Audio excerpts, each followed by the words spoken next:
5, 4, 3, 2, 1, 0, ignition. Who's bad?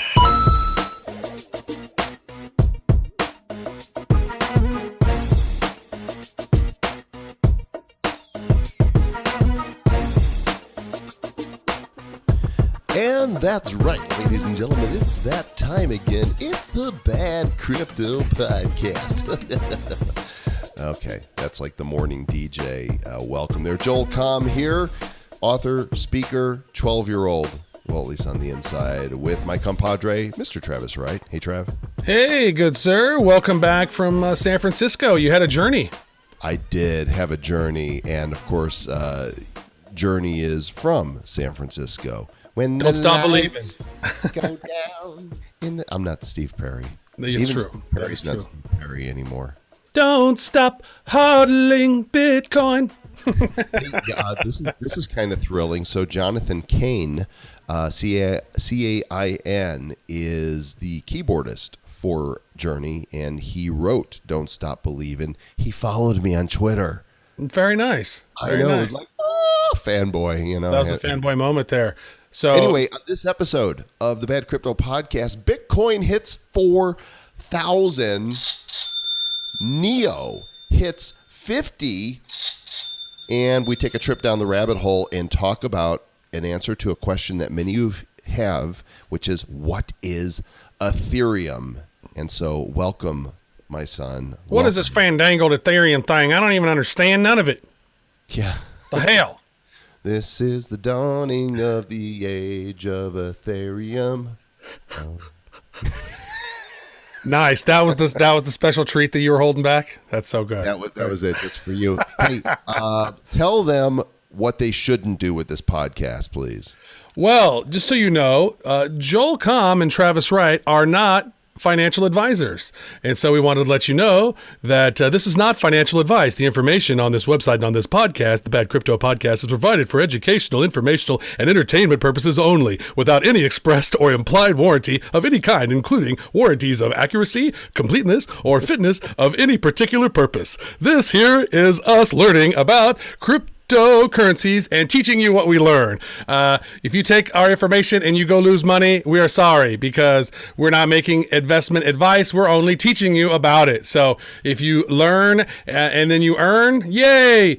That's great. That's what we're kind of trying to hope on. So what would you like to add to that, Mr. Joel Comm? We're just a couple of ding-dongs, basically. And turn down your mic just a little bit, Travis, there, because you are so excitable. I was loud, huh? You're peeking out loud and in charge, and it's good. So basically, this show is entertainment, gang. And, to go around along with this, I think it's important that with all of the 5-star reviews we've gotten, both on iTunes and on Facebook and all the places, thank you for those, and keep them coming. We got our first 1-star review. We did, yes. I think we should read it. Should we read it? Let's read it. Tell All right. who wrote it. From Hustle415, he says, awful. And he misspelled awful. Awful self-promotion. These guys. AWE. Yeah, very nice. So we are inspiring with awe. We're full of awe, which is great. These guys don't understand crypto. After hearing 3-minute disclaimer of how they can't be responsible for any advice, they moved on to pimping their other podcast. Evidently, these guys are professional podcasters, and the little I was able to stomach, another misspell, after 10 minutes of self-promotion was for the rank novices and their promotion of their own crypto that they are creating for, guess what? To promote all their podcast. Epic failure and waste of time. 1-star review. These guys suck horribly. So, Dude, thank you so much for that. We appreciate it. That just means, anytime you get a hater out there, you're doing something right. Again, this show is for entertainment. You spelled awful wrong. It's AWFUL. And I was able to stomach ache after 10 minutes. What? I don't even know what that is. Yes.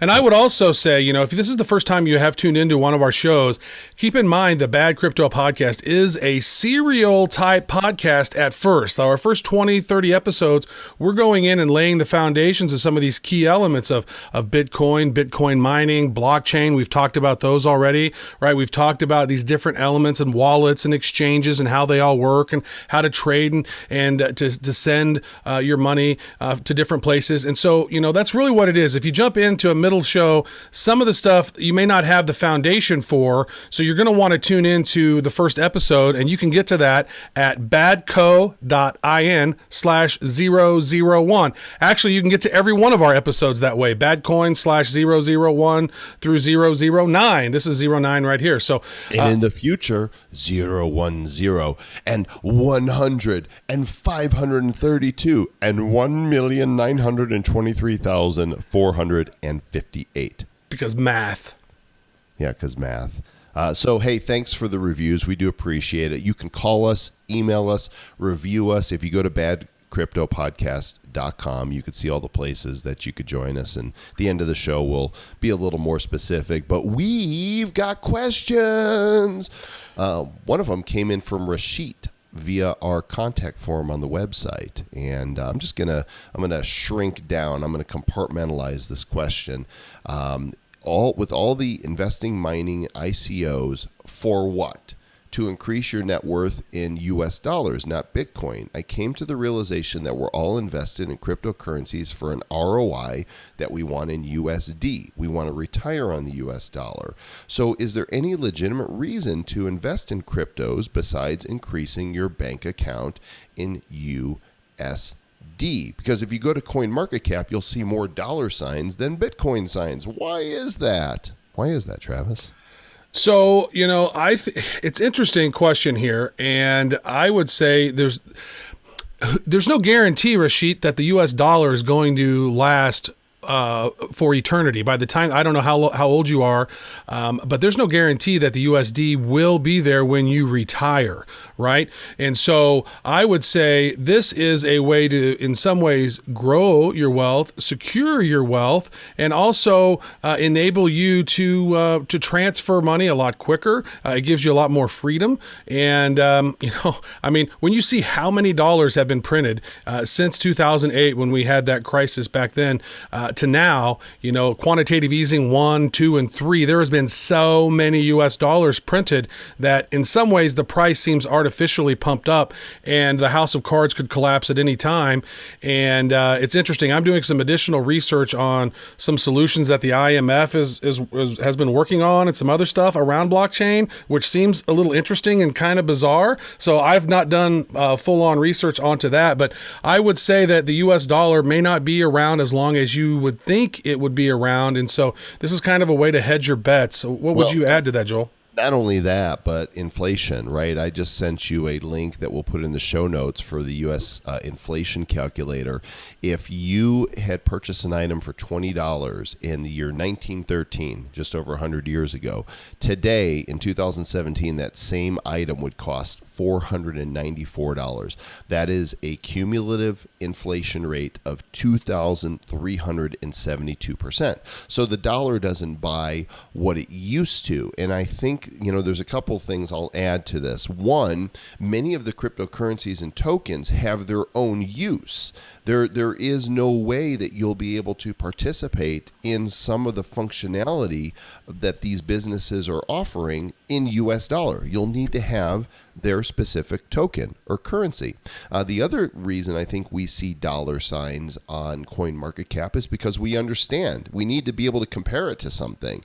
So what is a Bitcoin worth in US dollars? Just like saying, I'm going to Europe next month and I want to know, what does my dollar buy in euros, right? So it's just a simple exchange rate. And I think that as people understand Bitcoin and these other currencies more in their native tongue, there will be less reason. Some of the crypto that we're investing in, we may never sell. We may end up using in its native format. Absolutely. And there's a lot of different ones out there.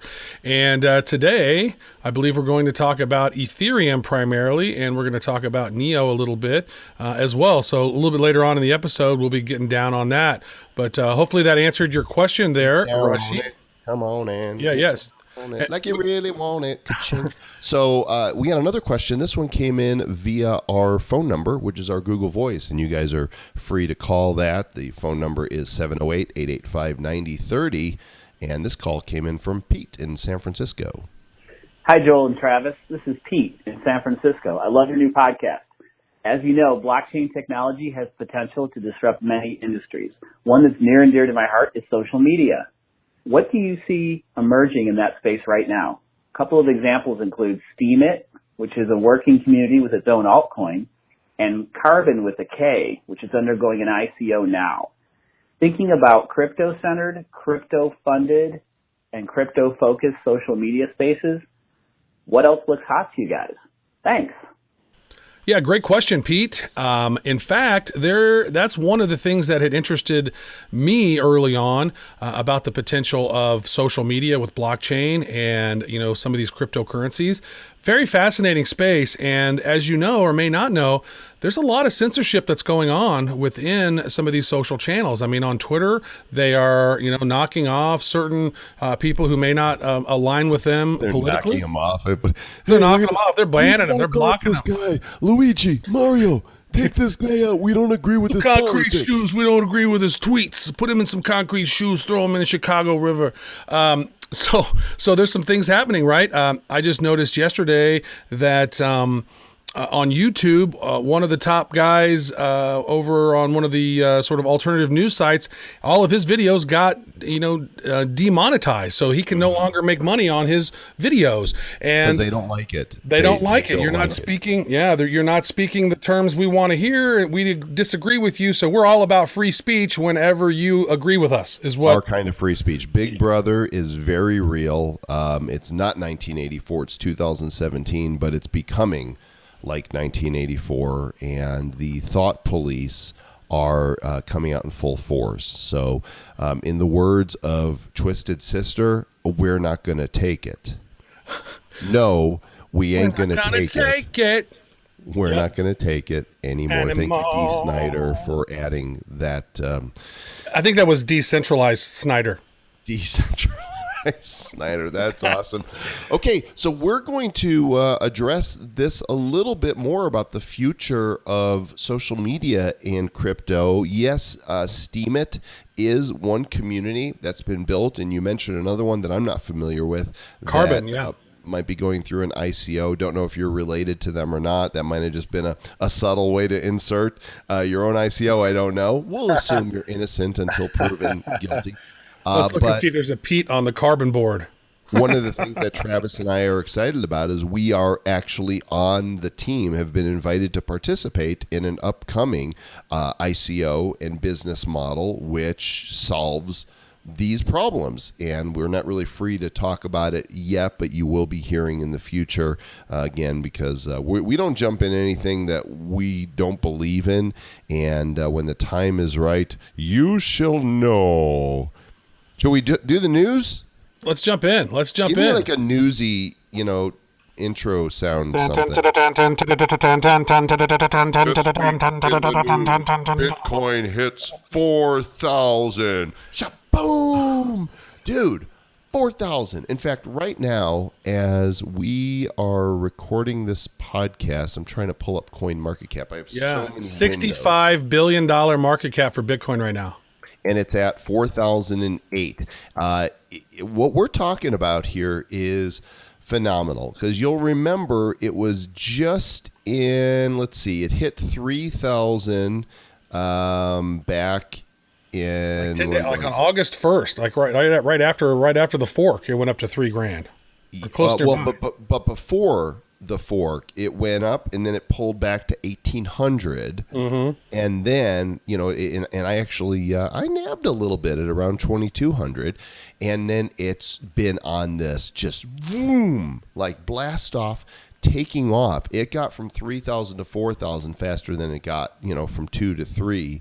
And it's kind of holding its own at 4,000 right now. And, next up, 5,000, right? That is math again, coming back to bite us. I tell you, it's been fascinating. So we've been on the show. We've had this show now for less than 4 weeks. This is less than a month we've been doing the show, and we've seen 1,800, and now we've seen 4,000. We've seen $5 Neo. Now we've seen $50 Neo, right? We've seen $140 out of the bag. Ethereum. We've seen $400 Ethereum, and it's wild. This is not like the stock market. The stock market does not have these many dips and valleys and mountains as much as they do in crypto. Man, this is a whole different space. Yeah, we've referenced Neo in previous podcasts because both of us, you told me about it initially, and both of us bought a little bit of it back when it was around $2 or $3, and that was 2 months ago. In fact, I'm looking at June 16th, it was $2.09 in US dollars. And AntShares is China's version of Ethereum. And so kind of putting the cart before the horse, because we haven't really talked Ethereum yet, but just because you mentioned the price, AntShares changed their symbol, and now they are known as NEO, N-E-O. And as of right now, right this minute, it is $50.82. That means if you got in at $2, you have 25x'd, right, your money. That's not bad. That's not too bad at all. Not too bad. And so we're both sitting on a little extra coin from that, and I'm staying true to what I said. I am not in this to trade. I am ready to ride the waves up and down, and then hopefully back up again, because I believe in this for the long term. This is how I'm approaching it. Your mileage may vary, and there are some people that say you should sell. But yeah, I was talking to a guy yesterday, a mutual friend that you introduced me to, and Neo was at like 35 after just having this great run. He's like, you could take a little profit off that. But I'm like, if I do that, then I've got to, what if it keeps going up? Then I've got to watch for when where's the low point? How do I time this? I don't have the stomach for it. My thinking, Travis, is that there was a time that Bitcoin was $10 and then it went to $100, and people were like, 10 times, I'm selling, and they sold. And today Bitcoin is $4,000. So I'm not looking, I'm treating this as though this is money that I'm willing to completely lose, because that could happen in cryptocurrency. You can lose everything. We don't know what's going to happen. We don't know what's going to happen, which is why we decided to create this podcast, to help us and help you understand it. So, it's crazy. It baffles the mind to see these numbers, and that's why it's so exciting, because you really never know what's going to happen next. It's crazy watching this stuff. And speaking of crazy, I just got back from San Francisco, as you mentioned, and I went to a conference that a new friend, his name's Matt McKibben, he runs D10E. They put on conferences based on decentralization, d10e.biz. And as a new friend, Matt said, hey, why don't you come out to San Francisco for the Startup Societies Summit? Be a lot of cool people out there, forward thinking, some very successful, there'll be Bitcoin millionaires in the room, and there's some people I want you to meet. So I said, hell yeah, let's go. So out I went, and sure enough, it delivered exactly what it promised. I was going to document it with video, but I was so just in the experience that I just decided to network a ton. And of course, when people found out, we have our new Bad Crypto Podcast cards, and when I handed the cards to people, everybody wanted to know if we did interviews. So that'll actually be starting soon. But you have a successful podcast, can we come and talk about? I really did meet a lot of interesting people, and the future of societies is so enmeshed with blockchain technology, finding new ways for us to disrupt the parts of our culture and our societies that aren't working for the people, and turning it into systems that do work for the people. And honestly, I felt like the dumbest person in the room. I even now, as I'm trying to come up with words to explain what I experienced, I'm having a hard time. So what I'm going to do is I'm just going to reference two talks that I heard that you're going to wonder, how is this tied to cryptocurrency, Travis? But both of them will be raising their funds through token offerings to make this happen, okay?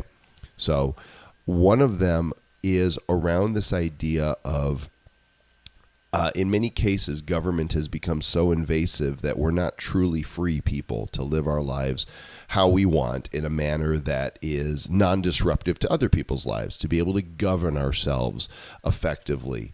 And this one group has locked into this idea of the last frontier not being space, but the easier one to reach being our water, our oceans, our seas.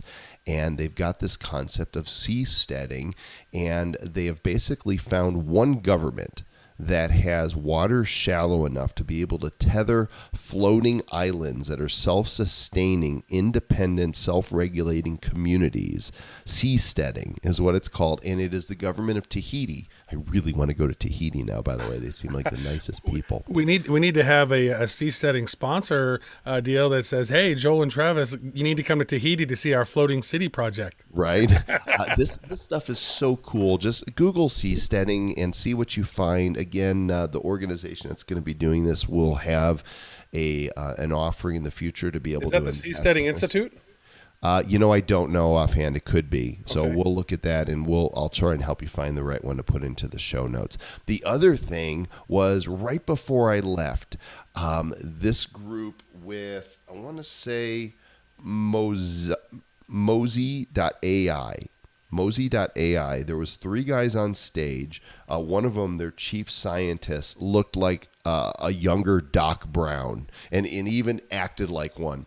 And they had Sophia, their artificial intelligence robot, on the stage, and they spoke with her. I streamed this. If you guys want to see this, there's a link in the show notes to my Periscope that I broadcast. That's Twitter Live. I broadcast live from the event, and after they gave their presentation, I went up to Sophia and asked her questions and had conversations with her. It was the first time I've engaged with real artificial intelligence, a being of some kind.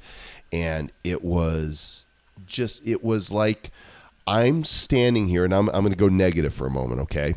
Bear with me. I'm standing here talking to this being that is being made for benevolent reasons, okay? That is their pitch. This is for benevolent reasons.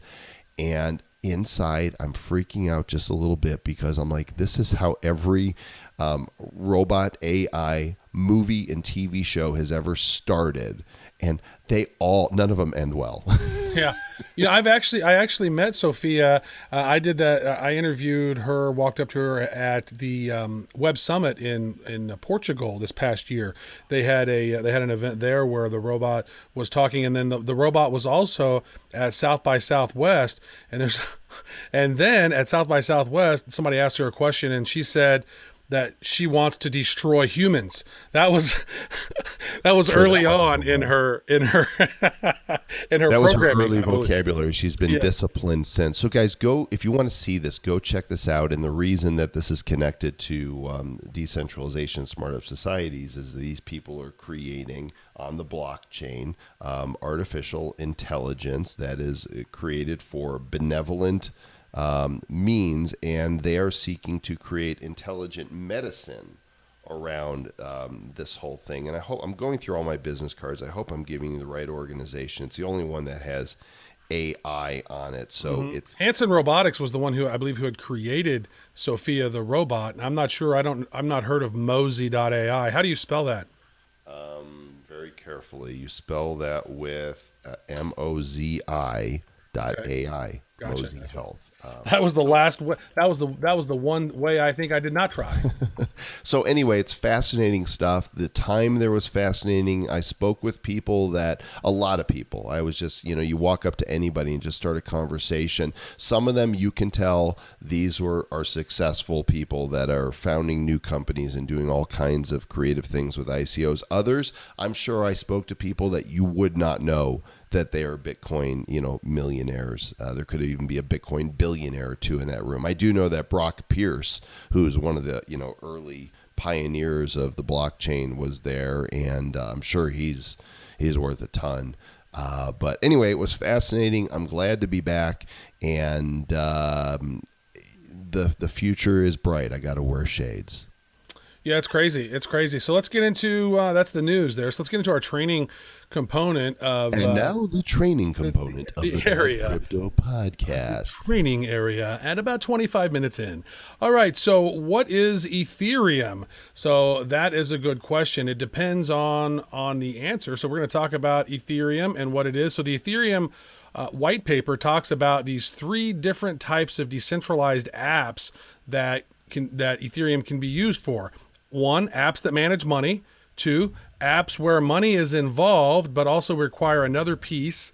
And then apps in the other category, which includes voting and governance systems. So essentially, Ethereum has a blockchain that has this layer on top of it, which allows for us to create these things called smart contracts and decentralized apps, right? Mm-hmm. And when we think about apps, we're used to using centralized apps. All you got to do is think of Facebook or Twitter or any website. Even my website. My website is centralized. I control it, and I'm the one who can determine if comments are removed or what content's going to go on there. And if I'm collecting data from you, if I'm selling something, then I'm the one that's in charge of that data or that contract. But that also causes a big problem because there's all kinds of vulnerabilities, right? We hear about hacks all the time. We hear about the government demanding access to information from some sites that are centralized. Ethereum is designed to solve that problem. Yeah, and it's interesting too when you look at this, because I always look at things from the pros and the cons, right? And I look at it and say, okay, who has the most to gain in this particular scenario? Is there a way this can be manipulated? Is who, and because one of the red flags to me was Russia's full on saying, yeah, Ethereum, they're full on go. China is not opposed to these types of technologies, right? And so in short, Ethereum, they said they kind of want to be a world computer that would decentralize and some would argue democratize this existing client server model. And so with Ethereum, servers and clouds are replaced by thousands of these nodes, and these nodes are ran by volunteers from all across the world, right? Thus forming this world computer in a sense. And as long as they are decentralized and there's not one governing body in charge of these, I think we're okay. But if we get into a situation where these supernodes pop in and all of this world data goes through these supernodes, then that could be a scenario where it's not optimal. And again, I'm still reading about the SDRs from the IMF, checking that stuff out. Interesting things going on. Yeah, this is how it goes back to what the earlier question and saying, a site like Twitter or Facebook, they do censor. YouTube does censor. Google does censor. Depending upon whether they like your speech and what you're saying, they are censoring. It is demonstrable. It is provable. There's people that are very upset about it. And that's opening the doorway for massive disruption to these social sites. When we look at Facebook, there's no way Facebook is going to go onto the blockchain right now. There's way too much invested in their platform as it is. They would have to rebuild from the bottom up. So they are quickly becoming the old way, the old new way of doing things.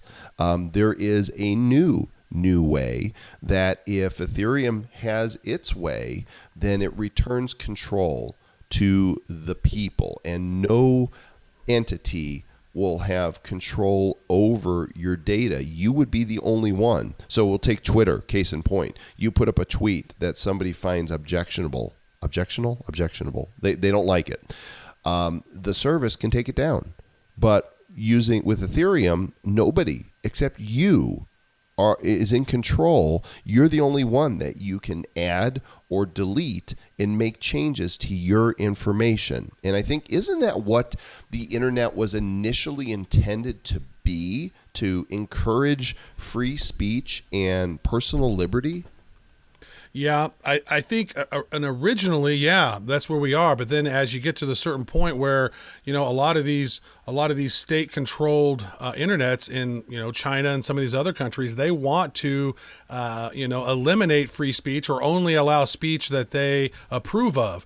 And that's starting to happen in our country, which is very, very surprising and very unfortunate. And there's people who are like, they're fighting because they don't like what you hurt my feelings with what you say. Well, that's your feelings' fault. I mean, there's a lack of logic that's happening now that's really, really bizarre within culture. And I think that the ability to have these decentralized platforms that, even if you did have something that somebody said that was objectionable, there at least needs to be a trail of that. So if an admin or a moderator of some group doesn't like that, well, that's, if it's against the terms and conditions, then it could be eliminated, but there still needs to be a trail there that what has happened and why that has happened to create this transparency. And what's happening is, I mean, you can use, I've started to use tools like DuckDuckGo and StartPage as my search instead of Google. And the results that I'm seeing are radically different when you're typing in certain search phrases, because some of them, they don't like these certain sites to be indexed, and so you don't get to see them anymore. Mm-hmm. And if they are a term that you don't like there was one video that I was trying to find to send to Joel that was talking about these SDRs, these special drawing rights, and the IMF and what they're doing to create their version of the blockchain. And I couldn't even find the video because I was typing in the exact terms of what it was. I literally had to go to an account that referenced that to go find it because it wasn't showing up in search, because there's certain things they don't want people to find on their own and they're burying them. And that is a big problem.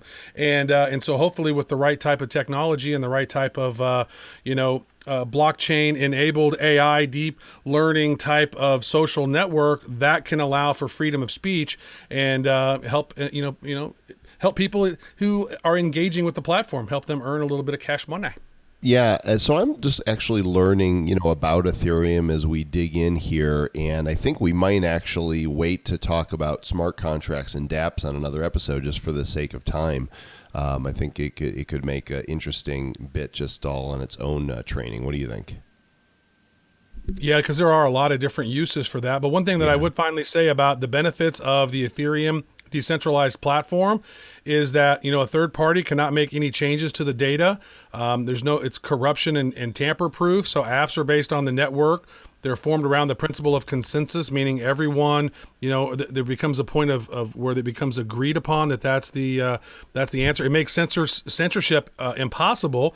It's more secure because there's no central point of failure, and it's using cryptography, and applications are well protected against hacking, right? And there's no downtime because there's no main computer server. It's all decentralized. And so get your hands off my dApps. Yep. Get it off there. Here's I know a little bit more about Ethereum because what I've discovered is many of these initial coin offerings, ICOs, are being conducted where you basically donate Ethereum to the offering in order to exchange for the token.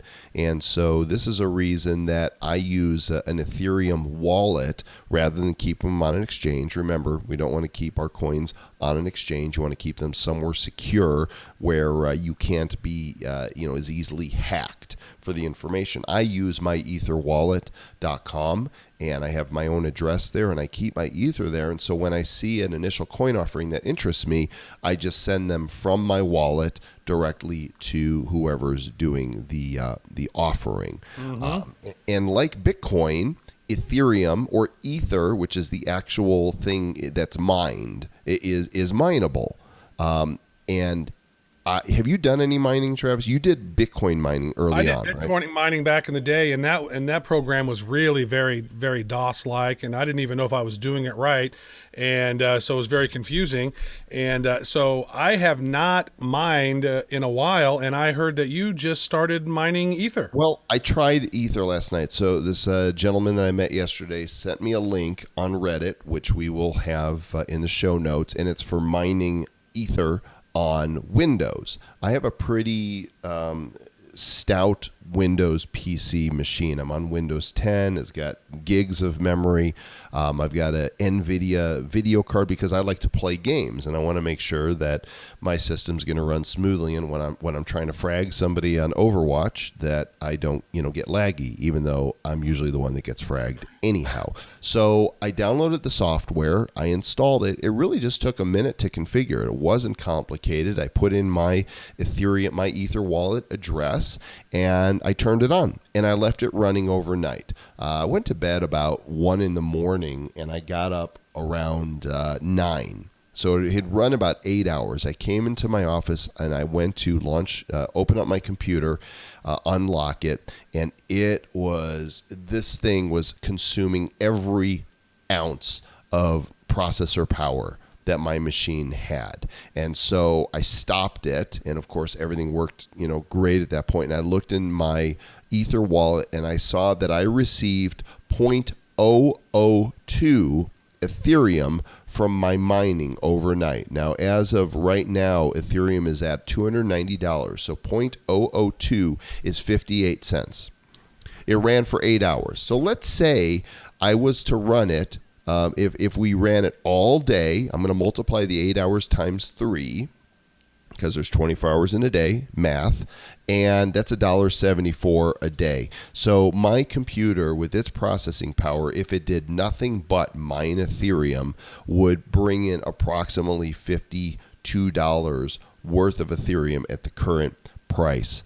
For me, that's not worth. And then there's the power charges, right? I was going to say, man, the amount of electricity that you would have had to use. Right, it's a lot of electricity. So I think a more powerful computer. My friend who I met yesterday was saying that he does about $120 in Ethereum off his computer and pays about $30 in electricity. So, $90 a month, that comes out to about $1,000 or so a year in Ethereum. So it's easier to mine Ethereum at today's prices. At today's prices. Now, if Ethereum goes up to $20,000 a coin down the road or whatever, who knows? Then that 58 cents you just made turned into a huge profit. So it's just a matter of what's the exchange now of 58 cents versus probably $10 worth of electricity expense or something. Yeah, I need my computer too, and I don't want to bog it down with running all the time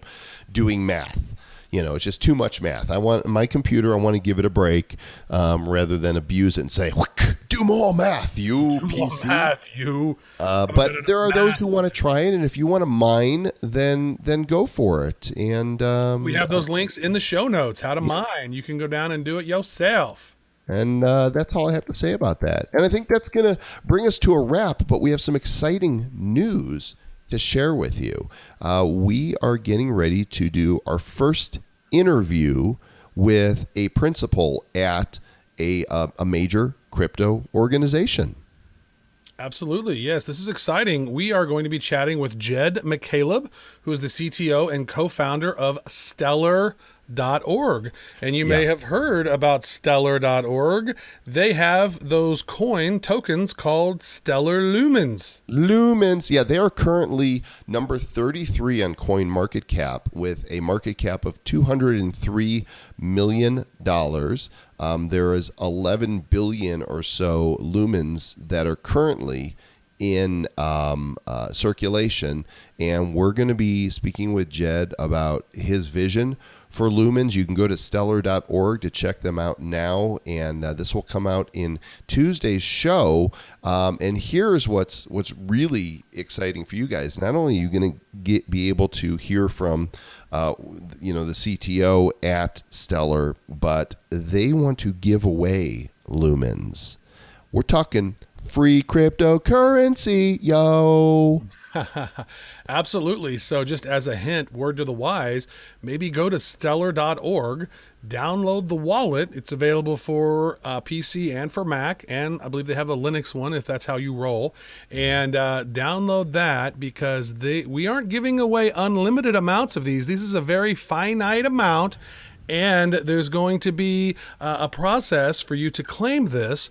And so you are going to want to tune in on Tuesday when this podcast goes live. Right. And we are not going to tell you what time the show will go live. Frankly, we don't even know. It goes live when we're done with it. Recording, editing, producing, and putting it online. So even we can't even tell you a time.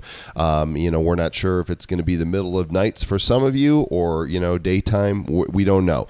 But we do know that the first 100 that take a certain action, which we will tell you what that is in the podcast, are going to be able to claim 500 stellar lumens. And so that's all we're going to tell you right now. Tune into the next episode. And of course, if you're just getting started with crypto, we are fans of Coinbase. Coinbase.com is the largest crypto exchange, to my knowledge, at least in America it is, because it's the easiest to get started with. No, they are not a sponsor of our show, but when you sign up with our affiliate link, which is badco.in/Coinbase, and you invest in $100 in crypto, whether it's Bitcoin, Litecoin, or Ethereum, they're going to give you $10 in free Bitcoin, and they're also going to give us $10 in free Bitcoin. So, that's a win-win. That's some magical stuff. And I want to say this before we get off of here. I want to say thank you to all the folks who are listening to us around the world. And, it's not just America where people are listening to us. We now have listeners, Joel, in 100 different countries. Wow. 100. We hit 100. That is so cool. Hit 100 different countries, yes. Fantastic. Well, we have 102, but one is VPNs and the other is other. So, yeah. Where do you live? I live in other. Maybe they live on a seastead somewhere in the ocean, on an island. Instead, I seastead. Mm-hmm. Very nice. So thank you to all you guys, and we really appreciate you tuning in on iTunes and all the other places, Stitcher, Google. Actually, it's Google Music. If you go to Google Play and look for us, you're not going to find us because all the podcasts are on Google Music. We've had a couple of questions about that. I can't find you at all on Google Play. Sorry about that. It's actually Google Music is where their podcasts are located. You can find us over there. Also on YouTube. You can get to that badco.in/YouTube /Stitcher/Play/iTunes, badco.in on all of those. And again, we really appreciate you guys tuning in. We love the reviews. We've had over 35,000 downloads and listens and subscriptions so far to our podcast in less than a month, and that blows us away, guys. We really appreciate that. I love doing the show with you, Travis. It's so fun. Guys, communicate with us on our Facebook page at Bad Crypto, social media on Twitter, LinkedIn, Instagram at Bad Crypto Podcast. All the links are in the show notes. We'll catch you guys in the next episode. Watch your crypto wallet. Fill it with good crypto, chewy, crunchy coinage. And until next time, stay bad.